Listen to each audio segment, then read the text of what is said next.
Guys, ಇವತ್ತು ನಾನು ಬಂದಿದ್ದೀನಿ ವಿವಿಪುರಂ ಫುಡ್ ಸ್ಟ್ರೀಟ್ಗೆ. ಮತ್ತೆ ಇಲ್ಲಿ ನಡೀತಾ ಇದೆ ಅವರೆಕಾಳು ಮೇಳ. ಇಲ್ಲಿ ಯಾವ ಫುಡ್ ನೋಡಿದ್ರು ಒಂದೊಂದು ಕಾಮನ್ ಅದೇ, ಅವರೆಕಾಳು ಎವ್ರಿವೇರ್. ಮೊದ್ಲಿಗೆ ನನ್ನ ಕೈಗೆ ಬಂದಿದ್ದು ಅವರೆಕಾಳು ಪಾವ್ ಭಾಜಿ. ಅಪ್ಪ, 1 ಸ್ಪೂನ್ ತಗೋತಿದ್ದ ಹಾಗೆ ಬಟರ್, ಮಸಾಲಾ, ಅವರೆಕಾಳು 3 ಮಿಕ್ಸ್ ಆಗಿ ಬಾಯಲ್ಲೇ ಕರು. ನೆಕ್ಸ್ಟ್ ಟ್ರೈ ಮಾಡಿದ್ದೆ ಅವರೆಕಾಳು ಪಡ್ಡು. ಬಿಸಿ ಬಿಸಿ paddu, nice texture, taste is okay. Food festival ಅಂದ್ರೆ ಒಮ್ಮೆ ಟ್ರೈ ಮಾಡ್ಬೋದು.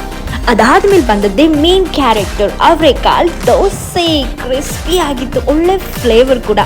ಗೈಸ್, ನೆಕ್ಸ್ಟ್ ಐಟಮ್ ಕೇಳಿನೇ ಶಾಕ್ ಆಯಿತು. ಅವರೆಕಾಳು ಒಬ್ಬಟ್ಟು ಒಳಗಡೆ ಅವರೆಕಾಳು. ವಾ, ಟೇಸ್ಟ್ ಮಾತ್ರ ಕಷ್ಟಪಟ್ಟು ಹಗಲು ರಾತ್ರಿ ದುಡ್ದು ಈ ಥರ ಫುಡ್ ತಿಂದಿಲ್ಲ ಅಂದರೆ ಏನ್ರಿ ಪ್ರಯೋಜನ, ನೀವೇ ಹೇಳಿ.